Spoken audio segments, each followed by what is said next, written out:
The room was silent except for the steady hum of the refrigerator and the occasional tick of a wall clock. James sat at his kitchen table, staring at the unpaid bills spread out before him like battle plans. His company had just laid him off, and he felt like his entire life was collapsing. He remembered something his father used to tell him: pain will teach you things comfort never could. At that moment, the words felt hollow. He had been raised to believe that if you worked hard, life would reward you. Now it felt like life was punishing him for simply existing. But somewhere deep in the back of his mind, James recalled reading about the Stoic philosophers, men like Marcus Aurelius and Seneca, who believed that adversity was not an obstacle, but the path itself. He also remembered Friedrich Nietzsche's fierce declaration, "What does not kill me makes me stronger." Could those ideas help him now? Could the wisdom of Stoic philosophy and the raw strength Nietzsche spoke of actually help someone navigate the modern chaos of losing everything? Stoic philosophy teaches us that we cannot control what happens to us, but we can control how we respond. Nietzsche, though often misunderstood, pushed this further. He believed that we should not just endure suffering, but transform it into strength. Both philosophies speak to a deep truth. Life will test you, but within those tests lies the possibility of becoming someone unshakable. James didn't know it yet, but his pain was about to become his teacher. He was about to discover that true strength isn't born in moments of ease, but in the storms we think will break us. Have you ever had a moment like that, where life stripped you down to nothing and you felt like the ground was giving way beneath your feet? Maybe it was the end of a relationship, a betrayal by someone you trusted, or a sudden financial blow. In those moments, it's easy to drown in self-pity or anger. But what if, instead of resisting the pain, you allowed it to shape you? What if the very thing you think is destroying you is actually carving out a stronger, wiser version of yourself? James started small. Each morning he wrote down 3 things he was grateful for, even if it was something as simple as a cup of coffee or the sunlight hitting his kitchen window. This simple practice grounded him. It was a reminder that life still offered him moments of beauty, even when things felt hopeless. This is a cornerstone of Stoic philosophy, focusing on what you can control and refusing to give away your power to things you can't. One morning, he came across a passage from Marcus Aurelius. "The impediment to action advances action. What stands in the way becomes the way." James read it over and over. What if the loss of his job wasn't a dead end, but the beginning of a new path? What if the pain was the way forward? Here's the thing. Most people wait for life to get easier before they decide to be strong. But Stoic philosophy tells us that waiting is a trap. Life won't get easier. Instead, we get better at carrying the weight. Nietzsche would call this the will to power, the idea that our deepest drive isn't comfort, but growth. Imagine a blacksmith's forge. The fire is intense, melting away impurities and reshaping raw metal into something sharp and unbreakable. That's what adversity does to us, if we let it. Pain is the fire and we are the blade. But here's the hard truth. Transformation doesn't happen if we keep running from discomfort. James realized this the night he couldn't sleep and sat staring at his reflection in the bathroom mirror. He asked himself, am I going to be the man who falls apart, or the man who uses this as fuel? When was the last time you asked yourself that question? We live in a world that constantly tells us to avoid pain. Advertisements promise happiness in a new gadget, a bigger house, a better job. Social media makes us feel like we're falling behind. But what if strength doesn't come from adding more to our lives, but from stripping away everything unnecessary until only the essential remains? James decided to act. He updated his resume and started applying for jobs, but he also did something deeper. He rebuilt his mind. Each morning he took a cold shower, not because he enjoyed it, but because it reminded him that he could endure discomfort. He stopped blaming the economy, his former boss, or even himself. He understood that blame was just another way of giving away his power. This is where Stoicism and Nietzsche align so beautifully. Stoic philosophy gives us the tools to accept reality as it is. Nietzsche urges us to embrace the chaos and use it to create something powerful. Together, they teach us that pain isn't a punishment. It's a raw material. What you build with it is up to you. But let me ask you this. If your life fell apart tomorrow, would you be ready? Would you crumble, or would you rise from the wreckage? James didn't become unshakable overnight. There were days when he felt like giving up, but each time he returned to that simple practice. Control what you can, let go of what you can't. He reminded himself that the obstacle wasn't blocking the path. It was the path. He began to feel a quiet strength returning. Not the loud, brittle confidence he once had, but a deep, grounded sense of resilience. And here's something you need to know. That same strength is already inside you. You don't need the perfect job, the perfect relationship, or the perfect life to access it. You just need to stop resisting the lessons life is offering you. Have you ever thought about what kind of person you could become if you stopped running from pain and started facing it head on? That's the doorway to transformation. And it's not a philosophy trapped in dusty books. It's alive, waiting for you to step through it. James began to notice something subtle. It wasn't that his circumstances were suddenly better. He was still unemployed, still unsure about his future, but his relationship with adversity was changing. He stopped asking, "Why is this happening to me?" and started asking, "What is this trying to teach me?" That shift alone gave him back a sense of control he hadn't felt in months. One afternoon, while scrolling through old notes on his phone, he stumbled upon another Nietzsche quote he had saved years ago. "To live is to suffer, to survive is to find some meaning in the suffering." James felt those words like a sharp wind against his face. He realized that meaning was not something handed to you. You had to dig for it, even when the ground was hard and cold. He decided to volunteer at a local community kitchen twice a week. At first, it was just something to fill the empty hours of the day. But as he spent time handing out meals to people who had far less than he did, James saw a different perspective. These men and women faced hardships far greater than his own. Yet many of them smiled, laughed, and found ways to support one another. It struck him how much energy he had wasted focusing solely on his own pain.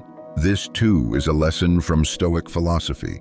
When you shift your focus away from self-pity and towards serving others, your problems lose their power over you. Marcus Aurelius often reminded himself that he was part of a larger whole, that his role was to act for the good of others, not just himself. James found that when he stopped obsessing over his losses, he began to feel lighter, even in the middle of uncertainty. But the nights were still the hardest. Alone in his apartment, the doubts would return like unwelcome visitors. What if he never found another job? What if he was failing not just himself, but everyone who believed in him? These thoughts pressed down on him until he remembered the forge again. The idea that fire was necessary to make a blade unbreakable. Have you ever noticed how your thoughts can feel louder at night? The world is quiet, and suddenly every fear and regret seems amplified. In those moments, it's easy to believe the darkness will last forever.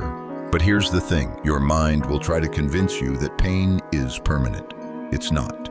You are more resilient than you think, and you have already survived things you once thought would break you. James began a new ritual.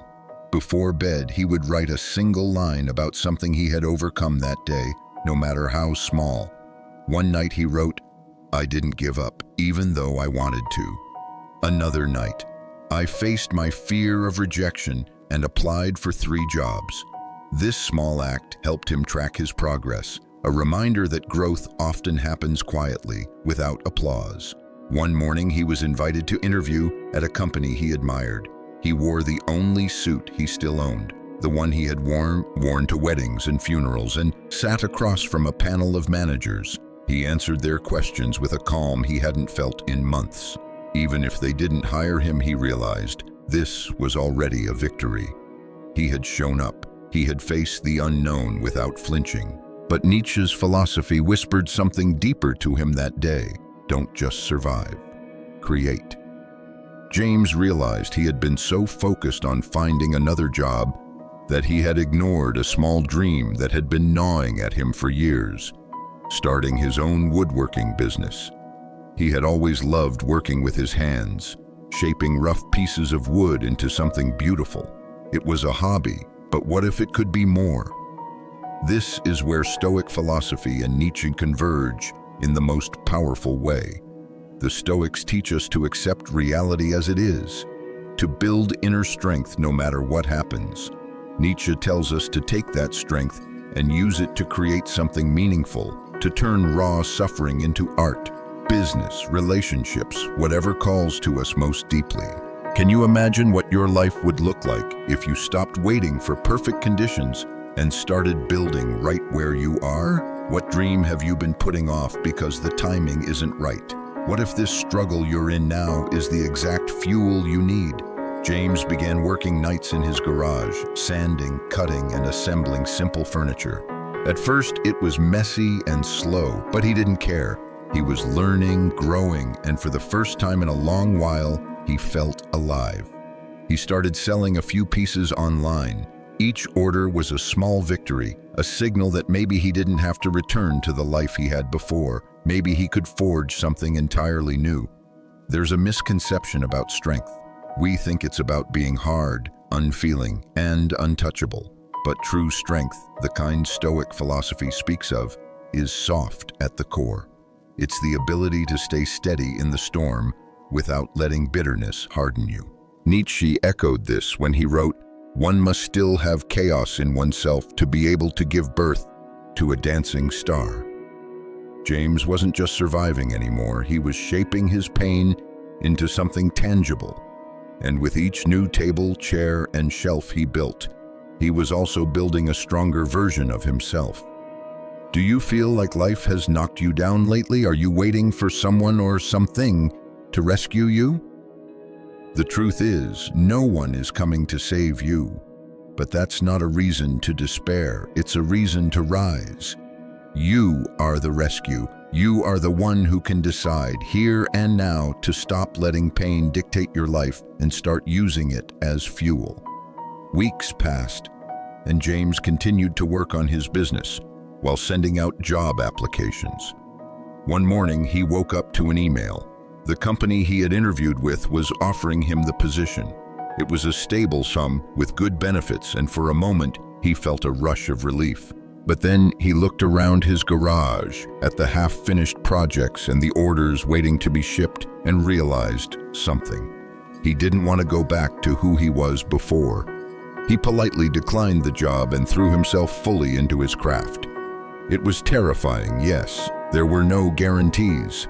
But James understood something essential now. The point wasn't certainty, it was courage. Stoic philosophy had taught him to stand firm in the face of uncertainty. Nietzsche had shown him how to embrace the challenge as a chance to create. And maybe that's the lesson you need right now too. Your pain is not a dead end, it's an invitation. James's decision to turn down the job was terrifying. He spent the first night lying awake, wondering if he'd made the biggest mistake of his life. His savings were thin, his business was still fragile, and there were moments when the pressure felt unbearable. But as he lay there staring at the ceiling, he reminded himself of something Marcus Aurelius once wrote, "If it is endurable, then endure it. Stop complaining." That became his mantra. Endure, create, endure, create. It didn't mean ignoring fear or pretending everything was fine. It meant facing the discomfort head-on and continuing anyway. Nietzsche had called this amor fati, the love of one's fate. Not just acceptance, but the radical decision to love the events of your life, even the painful ones, because they are yours. James didn't love being broke. He didn't love the uncertainty of whether his next order would come through, but he decided to love the journey itself, the struggle, the lessons that only this moment could teach him. Each day he worked on his craft and on his mind. He read the meditations of Marcus Aurelius in the mornings, and in the evenings he scribbled down quotes from Nietzsche. It was like being guided by two voices, one reminding him to stay steady and grounded, the other challenging him to rise beyond what he thought was possible. Have you ever felt like you're living between two voices? One part of you wants stability, the other wants to take a risk and build something extraordinary. Which one do you usually listen to?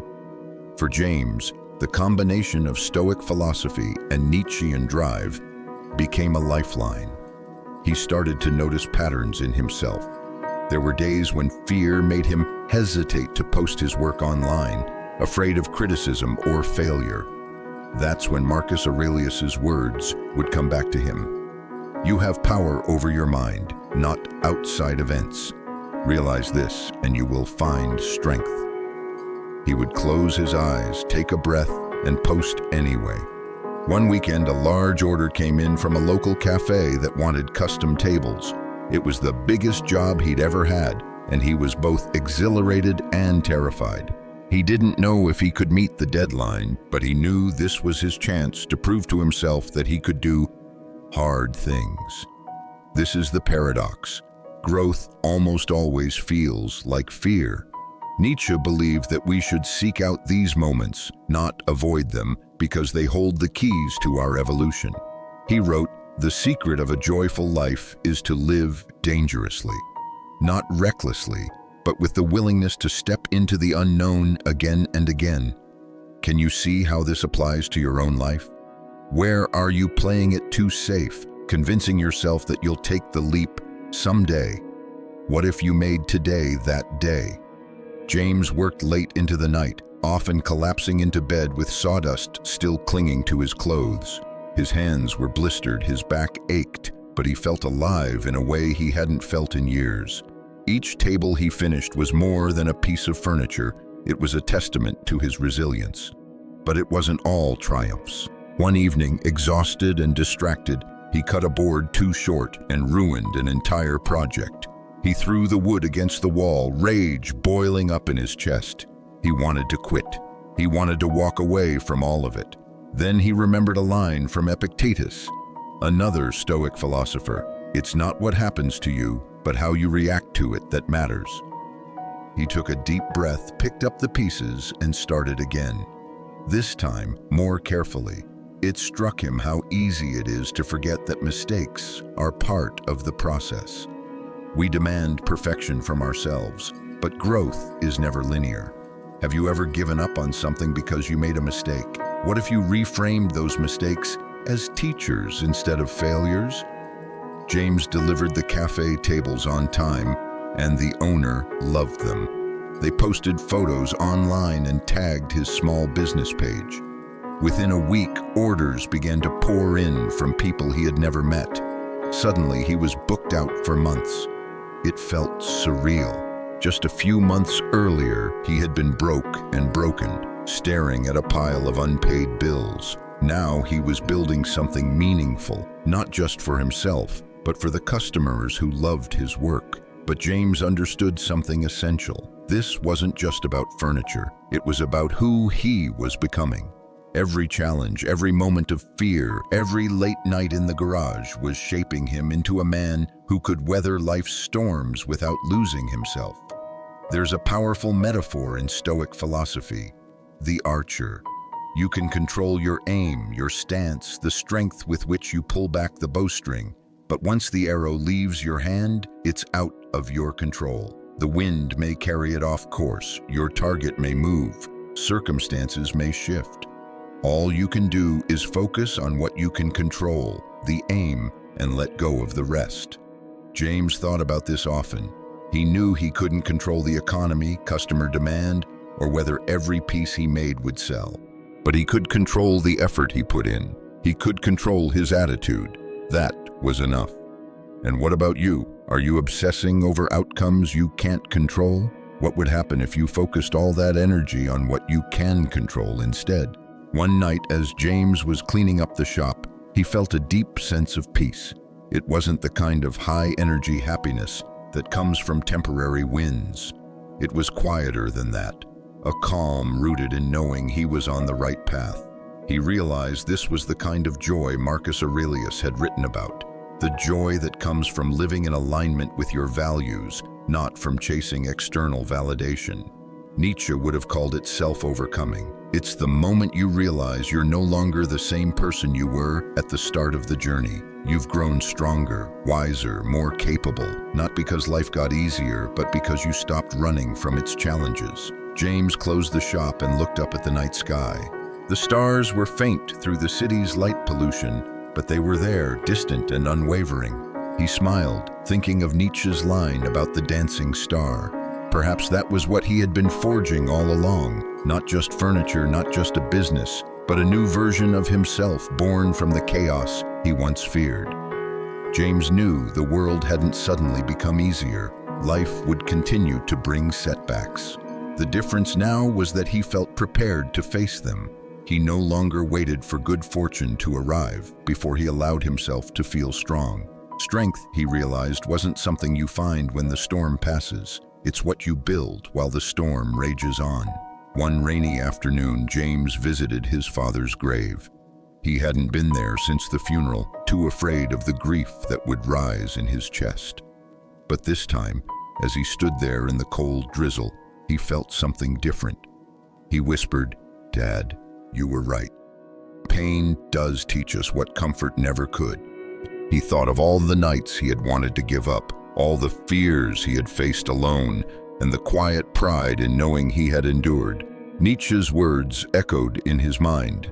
He who has a why to live can bear almost any how. James realized his why was no longer about proving himself to anyone. It was about becoming someone he could respect, someone who would not collapse every time life threw a challenge his way. That sense of purpose was far more valuable than any paycheck or external approval he had once chased. Have you ever asked yourself what your why is? We often drift through life reacting to problems instead of building a foundation that can hold us steady. What would change for you if you had a purpose strong enough to endure hardship? James began to share his journey online, not in the polished, curated way social media often encourages, but honestly. He talked about the fear, the mistakes, the small victories. To his surprise, people connected with it. Messages poured in from strangers who said they were inspired to start their own businesses or leave toxic jobs because of his story. It reminded James of something Marcus Aurelius had written: "Waste no more time arguing about what a good man should be one." This became his mission, to live in a way that might help others, even if only by example. He understood now that self-mastery wasn't about isolation or withdrawing from the world. It was about becoming someone whose presence made others stronger too. One day he was invited to speak at a local business workshop. Standing on stage in front of 50 people, James felt the same nerves that used to paralyze him during interviews. But he remembered what he had learned from Stoic philosophy. Fear is natural, but it doesn't control you unless you let it. He took a slow breath and began telling his story. "When I lost my job," he said, "I thought my life was over, but that loss forced me to see what I was capable of. Pain doesn't disappear when you ignore it. It becomes fuel when you face it." The room was silent, not because people weren't interested, but because they were leaning in. James could see it in their faces, the recognition of their own battles. He realized something powerful in that moment. Strength isn't about being untouchable. It's about being honest about your struggles and showing others that they can rise too. How often do we hide our pain because we think it makes us weak? What if sharing your struggles could actually help someone else find their courage? After the event, several people came up to thank him. One woman, tears in her eyes, said she had been on the verge of quitting her dream project but decided to keep going after hearing him speak. James felt a surge of gratitude. This was the impact he had always wanted to make, though he had never imagined it would come from the lowest point of his life. Nietzsche believed that great art and great lives often come from the willingness to wrestle with suffering. He wrote, To give birth to a dancing star, you must first have chaos within you. James understood now that the chaos wasn't something to eliminate. It was part of the process. He started mentoring a few young entrepreneurs, not because he felt like a guru, but because he knew what it was like to feel lost and alone. He told them the same thing he told himself every day. Control what you can, let go of what you can't, and don't waste energy wishing life was easier. But James wasn't immune to setbacks. A few months later, a major order fell through at the last minute. It left a hole in his finances that would take weeks to recover from. For a brief moment, the old panic returned. He wanted to curse the bad luck, blame the client, and spiral into self-doubt. Then he remembered something Epictetus had said: "Don't hope that events will turn out the way you want. Welcome events in whichever way they happen. This is the path to peace." James sat quietly in his workshop, letting the disappointment wash over him. And then, slowly, he got up and got back to work, because he understood now that setbacks were not failures, they were simply part of the rhythm of life. Can you see how powerful it is to meet challenges without collapsing? Imagine what your life could look like if you stopped interpreting every setback as a sign you're not good enough. James's resilience began to influence every area of his life.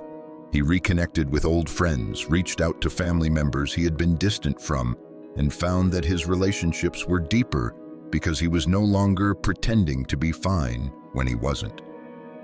Vulnerability, he realized, was not weakness. It was a bridge.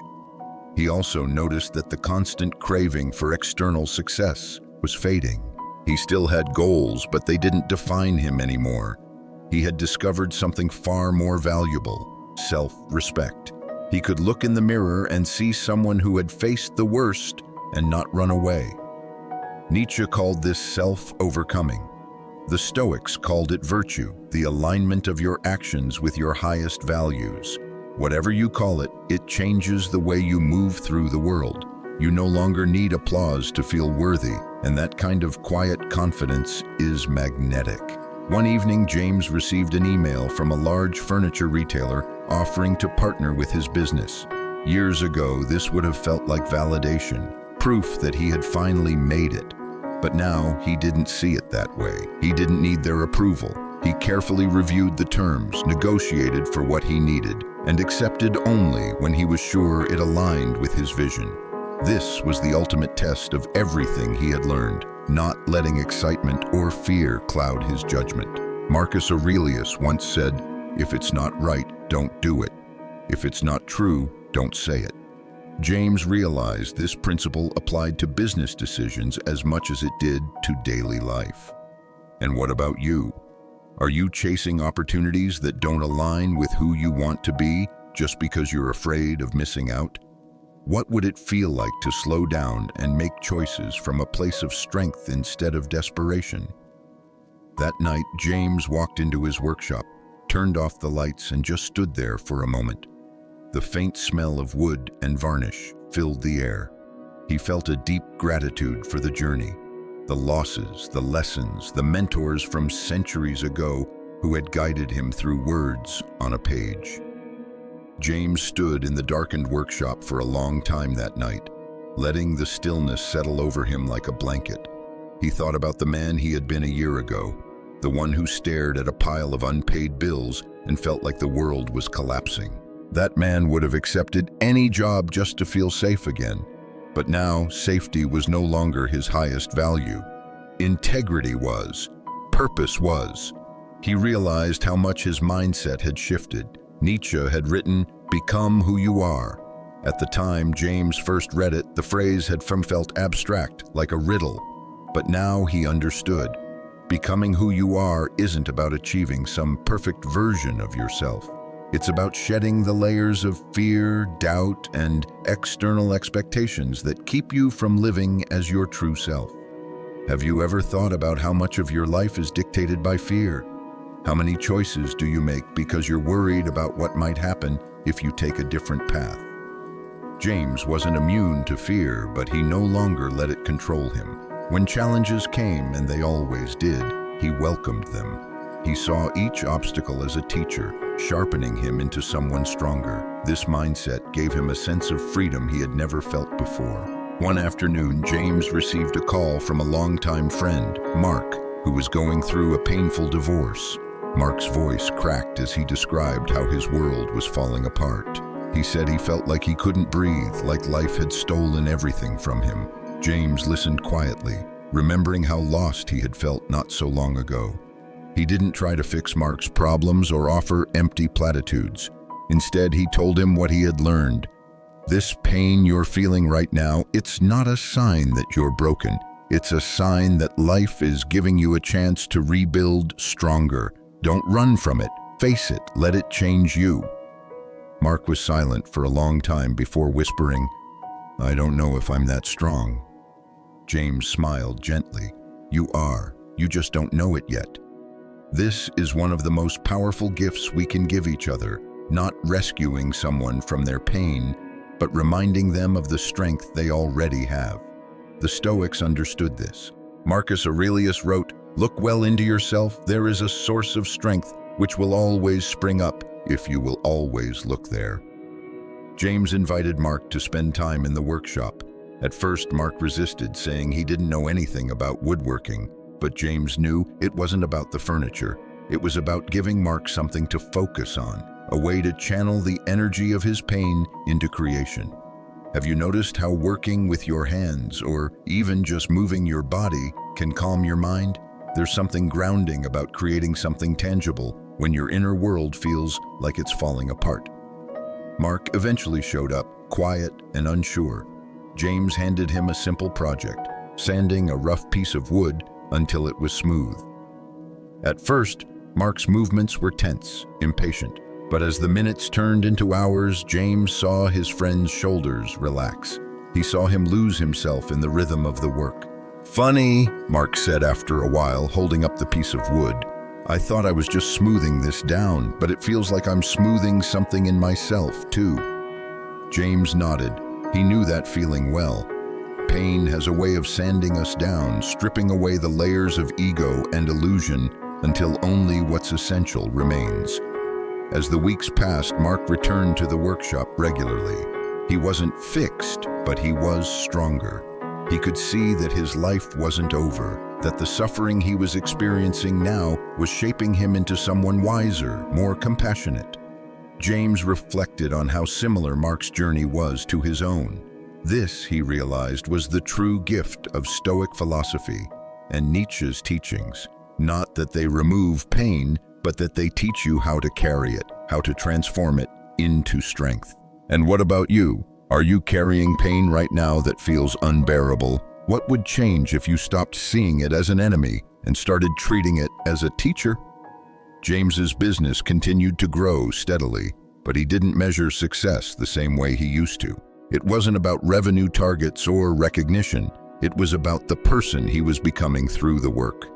He found deep satisfaction in knowing that each piece he made was a reflection of his values: craftsmanship, honesty, resilience. He also started to spend more time alone, not in a lonely way, but in a deliberate way. Nietzsche and the Stoics alike valued solitude because it gives us space to think clearly. James would take long hikes in the woods near his home, leaving his phone behind. He found that the quiet allowed him to hear his own thoughts more clearly. In one of those moments of solitude, James realized how much he had grown. He remembered how he used to fill every silence with distractions, scrolling on his phone, binge-watching shows, anything to avoid being alone with himself. Now he welcomed the stillness. He understood that this was where true strength was forged, in the ability to be with yourself without needing constant noise. How comfortable are you with silence? Could you sit alone for an hour without reaching for your phone? What might you discover about yourself if you did? James's story wasn't about reaching some final destination. Life would continue to bring highs and lows, but he had learned how to meet both with the same steady heart. He understood now that happiness wasn't the goal, fulfillment was. And fulfillment came not from chasing pleasure or avoiding pain, but from living with courage, purpose, and integrity. Nietzsche would have called this the life-affirming spirit, the willingness to say yes to life, not just when it's easy, but when it's hard. The Stoics would have called it virtue. James simply called it peace. One night he sat with Mark in the workshop, the two of them sipping coffee as they admired the projects they had been working on. Mark turned to James and said, "I don't think I would have made it through this without you." James shook his head. "You would have. You just needed someone to remind you of who you are." Mark and James continued meeting in the workshop every week. Over time, James saw the same shift in Jan, his friend, that he had once experienced himself. Mark's shoulders were less slumped, his voice more grounded, and there was a quiet determination in his eyes. He still carried pain from the divorce, but it no longer defined him. It was as if he had learned to hold the wound without letting it bleed into every part of his life. One evening, as they were sanding down a tabletop, Mark asked James, "Do you ever wish you could go back to before everything fell apart?" James paused, thinking about the question. A year ago, he would have said yes without hesitation, but now the answer was different. "No," he said softly. "If I could erase all the pain, I'd also erase everything I've learned from it. I'd erase the strength I've gained. I wouldn't be who I am now." This was amor fati in action, the love of one's fate. It wasn't about romanticizing suffering or pretending it was pleasant. It was about accepting every moment, good or bad, as necessary. Nietzsche believed that if we could live our lives over and over again, exactly the same way for eternity, we should be able to say, "Yes, I would choose it all again." That was the ultimate form of strength, to embrace life fully, without resentment. Have you ever wished you could rewind time and undo your mistakes or losses? What if those very moments were the ones shaping you into the person you're meant to become? James explained this to Mark. The divorce, as painful as it is, will teach you things you could never learn in comfort. It's not about liking it. It's about allowing it to shape you instead of break you. Mark listened quietly, then nodded. "I think I'm starting to get that. I don't have to love what happened, but I can love what I'm becoming because of it." James smiled. That was it. That was the shift that changed everything. When you stop fighting reality and start working with it, life stops feeling like an endless battle. This is the essence of Stoic philosophy. You cannot control what happens, but you can control how you meet it. One rainy weekend, the two friends decided to hike a mountain trail nearby. The path was steep and muddy, and halfway up, Mark slipped and fell hard, scraping his hands on the rocks. He cursed under his breath and started to get up, frustrated. James reached out a hand and said, "Look at the trail. You can either focus on how slippery it is and hate every step, or you can accept that this is part of the climb. The mud isn't going away. You just have to keep moving." Mark laughed. "You're turning into some kind of mountain philosopher now." "Maybe," James said with a grin, "but think about it. Life is the same way. We waste so much energy wishing it were easier instead of learning how to climb." Have you ever noticed how much of your energy goes into wishing your circumstances were different? What would change if you stopped resisting the climb and simply focused on your next step? By the time they reached the top, both men were exhausted and covered in mud, but as they looked out over the valley below, a deep sense of accomplishment settled in. The view was breathtaking, but what made it powerful was knowing they had earned it. James thought of Marcus Aurelius's words, "The obstacle becomes the way." That trail, with all its slippery rocks and steep inclines, was no different from life itself. Every challenge on the way up had made the view more meaningful. On the hike down, James shared another thought with Mark. "You know, most people think happiness is about avoiding pain and chasing comfort. But comfort doesn't change you, pain does. The happiest people I know are the ones who've gone through hell and used it as fuel. They didn't just survive, they grew." Mark nodded slowly. "I guess that's what we're doing, huh? Growing in the mud." "Exactly," James said. "And one day you'll be the one helping someone else climb their mountain." This is how strength multiplies. When we endure our own trials, we gain the ability to guide others through theirs. James understood now that his suffering hadn't just made him stronger, it had made him useful.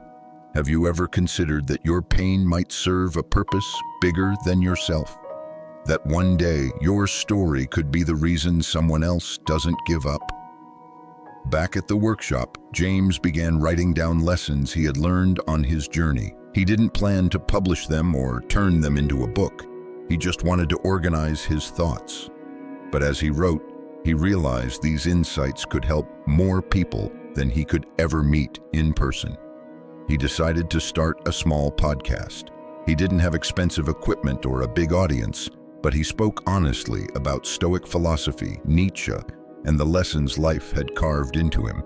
He shared practical tools for facing adversity, sprinkled with stories about the workshop and the friends who had walked this path with him. At first, only a handful of people listened, but slowly, word spread. Listeners wrote in to say the episodes had helped them get through breakups, job losses, and even the death of loved ones. James was humbled. He realized this was another expression of amor fati, using his fate, his story, to light the way for others. He told Mark about the podcast one night. Mark smiled and said, "You're building more than furniture now, you're building people." James shook his head. "I'm not building anyone, I'm just reminding them of the strength they already have." And maybe that was the point all along. We don't need someone else to save us. We just need someone to remind us that we can save ourselves. Have you ever noticed how much lighter life feels when you stop waiting for someone to rescue you? What would happen if you decided right now to be your own rescue? James's podcast continued to grow, but he didn't measure its worth in numbers. Success, he realized, was not about how many people knew his name. It was about whether he was living in alignment with his values. Nietzsche wrote, "The man who has a why can bear almost any how." James finally understood those words at a cellular level. His why was clear: to live with courage, to serve others, and to keep creating even when the world felt uncertain. Months passed, and James's podcast began attracting listeners from all over the country. People sent him messages from New York, Texas, California, men and women who said they were tired of feeling powerless in their own lives. They wanted to learn how to stand firm when the world shook them. James responded to every message he could, always with the same reminder: you are stronger than you think. Stop waiting for life to get easier. Learn how to carry the weight. One day, he received an email from a young man named Alex, who was struggling with depression. Alex wrote that he felt like his life had no meaning and that he didn't see the point in continuing. James read the email slowly, feeling the weight of each word. He thought back to the nights when he had stared at his own reflection, wondering if he would ever find a way out of the darkness. He wrote back immediately, "Alex, I don't know the details of your situation, but I do know what it feels like to want to give up. Please don't. This pain you're feeling now can become the foundation for a life stronger than you can imagine. Start small, one step, one day at a time. And if you can, focus on helping someone else. It's hard to stay lost in your own pain when you're serving another person." James didn't hear back for weeks and worried that his words hadn't been enough. Then one morning, Alex replied. He said he had started volunteering at a local shelter and that for the first time in months, he felt a spark of hope. He thanked James for reminding him that life could be different. Have you ever realized that the very advice you needed years ago is the advice someone else needs right now? Your scars can be a roadmap for someone else's healing. James reflected on how far he had come. He no longer felt like life was happening to him. He was participating fully, even in the hard moments. He remembered Nietzsche's words, "To live is to suffer. To survive is to find some meaning in the suffering." That meaning didn't come from grand gestures or sudden breakthroughs. It came from small, consistent choices, the way he treated people, the work he poured into his craft, the courage to keep speaking even when he wasn't sure anyone was listening. One evening, James was invited to speak at a leadership conference in Chicago. The room was filled with executives, entrepreneurs, and community leaders. As he stood backstage, he felt a familiar nervousness creep in. But instead of trying to fight it, he welcomed it. He whispered to himself, "Amor fati, love your fate." When he stepped onto the stage, he didn't launch into statistics or polished stories. He simply shared the truth. He talked about losing his job, feeling like his life was over, and the slow process of rebuilding, not just his business, but himself. He spoke about the Stoics and their belief that obstacles are opportunities, about Nietzsche, and the idea that we can create beauty out of chaos. "You don't have to be fearless," James told the audience. "You just have to be willing to keep moving even when you're afraid. And you have to decide that the challenges in front of you are not punishments. They are invitations to grow." The audience was silent as he finished. Then a slow wave of applause rose up. Not the polite kind, but the kind that comes from people who have been deeply moved. Have you ever wondered how your story might change someone else's life if you were brave enough to share it? After the talk, a woman approached James and said, "I've been waiting for life to settle down before I start my dream project. But after hearing you, I realized I can't wait anymore. Thank you." James smiled. That was the greatest reward, not the applause or the conference honorarium, but knowing that someone would leave the room determined to live differently. Back home, James spent a quiet evening alone in his workshop. He ran his hands over a finished table, feeling the smooth surface. He thought about how this piece of furniture had once been a pile of rough, splintered boards. Through pressure and patience, it had been transformed. He realized the same thing had happened to him. Nietzsche believed that greatness doesn't come from avoiding difficulty, but from using it. The Stoics believed that peace doesn't come from controlling the world, but from controlling yourself. James saw now how those ideas had intertwined in his life. He had stopped trying to control the uncontrollable and instead focused on becoming the kind of man who could thrive no matter what. Can you imagine how different your life could be if you stopped waiting for perfect conditions and started building where you are? James's journey wasn't unique. Everyone he met had their own battles, their own mountains to climb. But he knew now that the path was the same for all of us. It begins the moment we stop running from pain and start facing it with open hands. One night, Mark asked James, "Do you ever think about what's next? Like, where all this is leading?" James thought for a moment and said, "Not really. I mean, I have goals, but I don't obsess over them. I've learned that life rarely goes the way you plan. What matters is showing up every day with integrity. The rest will take care of itself." This was another lesson the Stoics had taught him, the importance of presence. We spend so much time living in the past or the future, but the only place we can act is here and now. Have you noticed how much calmer you feel when you focus only on the next right step instead of the entire staircase?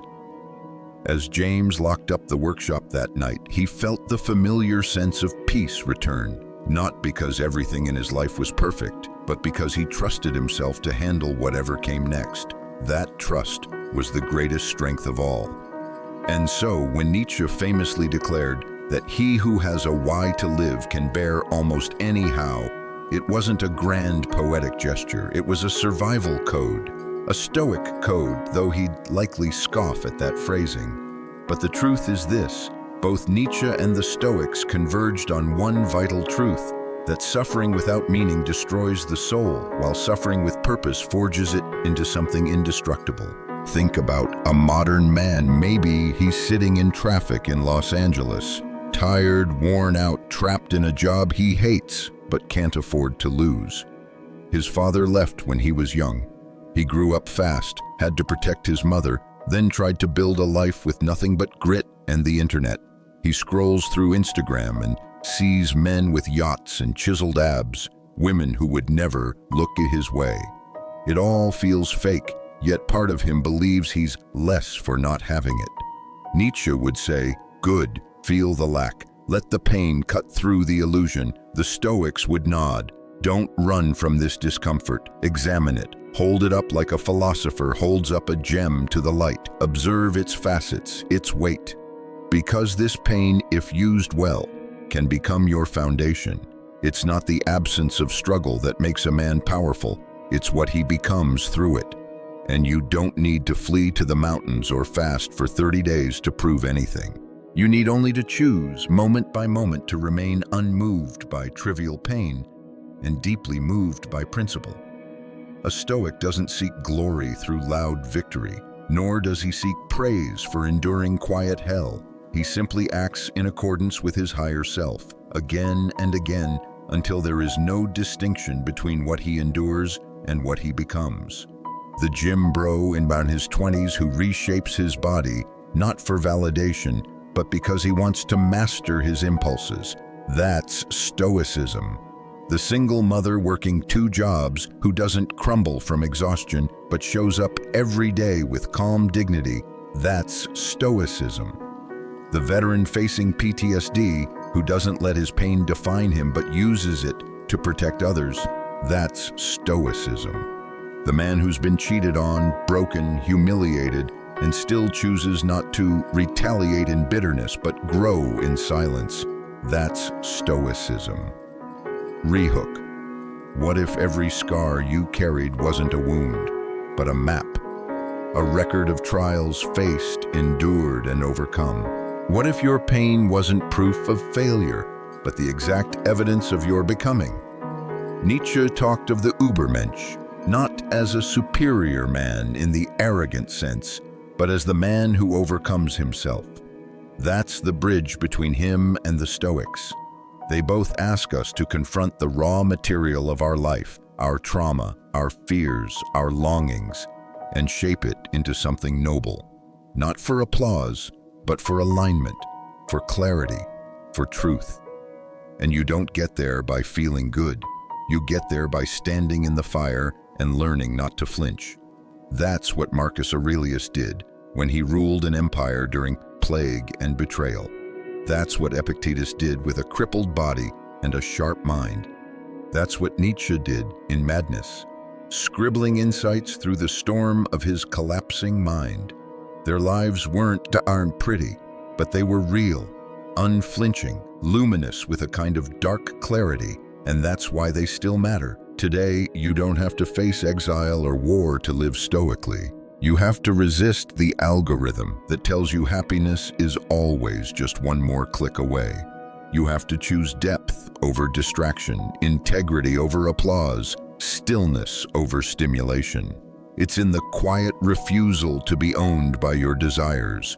It's in the long, brutal work of facing yourself without excuses, without numbing, without escape. That's where the real strength is, and in that, Nietzsche and the Stoics shake hands across time. Rehook. Can you feel it? That quiet place inside you that doesn't need validation, doesn't fear loss, doesn't flinch at hardship? That's not weakness. That's your original power, untouched, waiting. If you're still watching, then something in you knows this. You've tasted it, maybe in a heartbreak you survived, or in a long silence you walked through alone, or in a moment when you wanted to scream but chose stillness. That is Stoic philosophy in motion. That is Nietzsche's fire in your chest. And here's the thing they won't tell you. You don't need to change your life to find this strength. You just need to change your relationship with it. You start small. When discomfort comes, instead of fleeing it, you ask, what is this teaching me? When envy shows up, you say, what does this reveal about what I think I lack?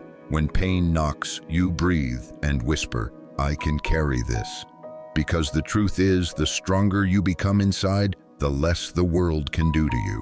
The Stoics knew this. Nietzsche screamed it from the void, and you can live it, quietly, powerfully, starting now. But here's where most men fall. They hear these words, they nod, they agree. Then they return to distraction, back to scrolling, comparing, numbing, not because they're weak, but because they've never learned how to sit with the storm inside them and just breathe. There's a kind of silence most men are afraid of, not the silence in a room, but the silence within themselves. Because in that silence you can hear everything: the disappointment in your own eyes, the shame you carry from years of pretending, the deep grief of not being who you know you could have been. But that's exactly where rebirth begins. Not in motivation, not in a dopamine hit, but in that brutal, surgical silence where you finally say to yourself, no more lies, no more distractions, face it. That's when the Stoic begins to awaken. Not as an aesthetic, not as a TikTok trend, but as a way of being that carves through the chaos like a blade. And Nietzsche, he didn't offer comfort either. He said, you must have chaos within you to give birth to a dancing star. He didn't mean chaos like drama. He meant inner fire, unresolved grief, the primal energy that modern society keeps shoving down with pills and noise. But when you finally stop escaping, when you sit with your pain long enough to hear it speak, that's when you start to become dangerous in the right way. Not because you intimidate, but because you cannot be swayed. You are no longer a puppet of approval, fear, or lust. You have met your demons, named them, and walked through their fire. Rehook. What if the parts of you you've been trying to silence were actually the parts holding the key to your freedom? Look deeper. That loneliness you feel, it's not proof you're broken. It's proof you're awakening.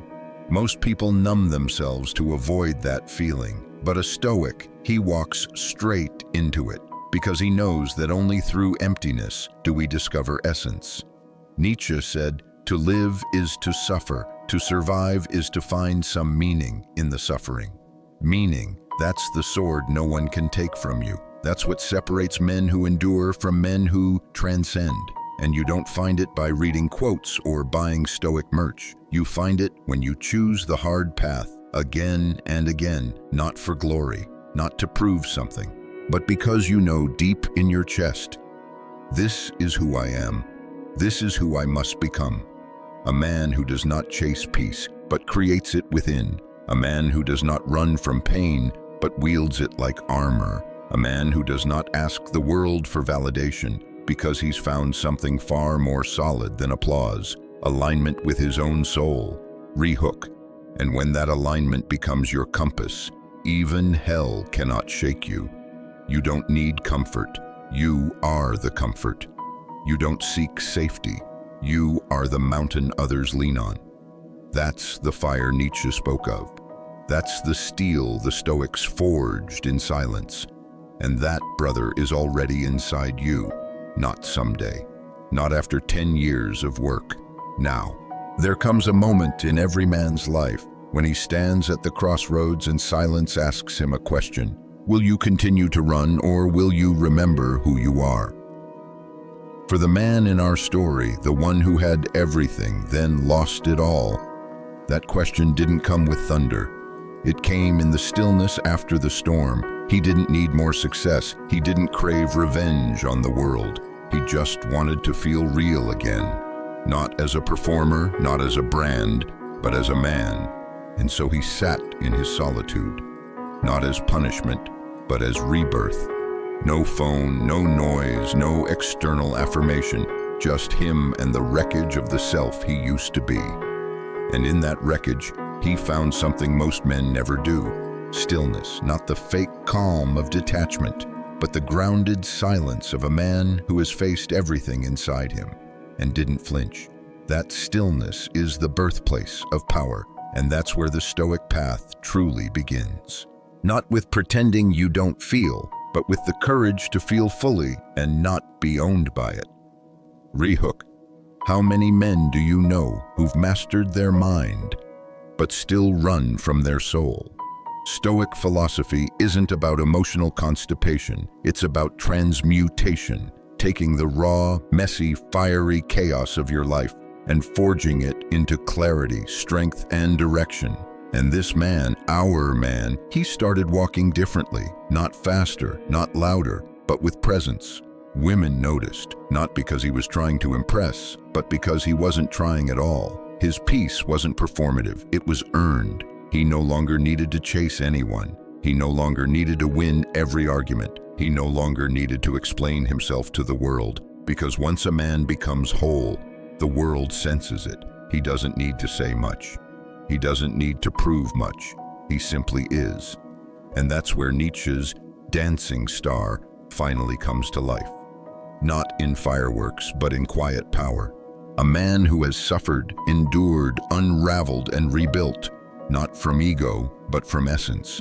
He has nothing to hide, nothing to prove, nothing to chase. He doesn't need people to love him, because he has already loved the darkest corners of himself. Rehook.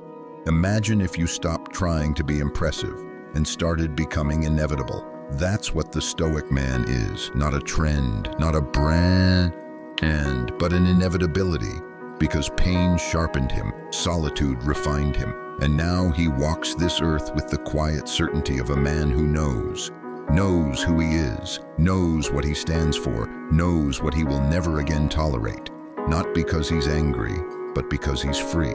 And this kind of freedom, it doesn't come from avoiding the darkness. It comes from walking through it so many times that you no longer fear it. You become the light within it. So here's the truth, brother. If you're still chasing her validation, chasing status, chasing the next hit of dopamine, you're not free. And deep down, you know it. You can scroll all day, consume all the quotes, watch all the motivational content, but none of that means a damn thing if you're still running from yourself.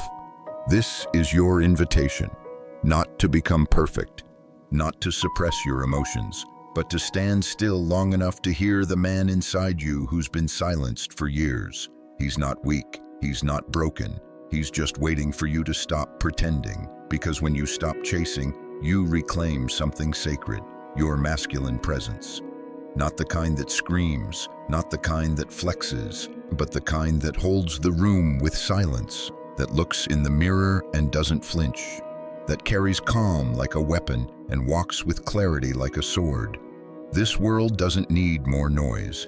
It needs more men who've faced their inner storms and come out clean. And maybe that's you. Not someday, not after another self-help phase, but right now. So take this moment. Turn the noise off. Step into your solitude, not as an escape, but as a forge. And when you return, you won't have to say a word, because presence speaks louder than performance. And stillness is unforgettable. Now, if this message struck something in you, don't keep it to yourself. Share it with a man who needs to remember who the hell he is. Drop a comment. Let the world see what it looks like when a man awakens.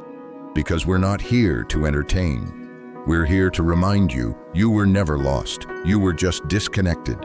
And now you're coming back.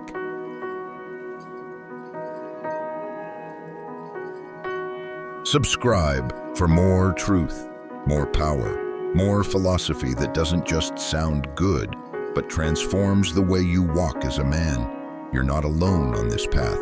We walk it together.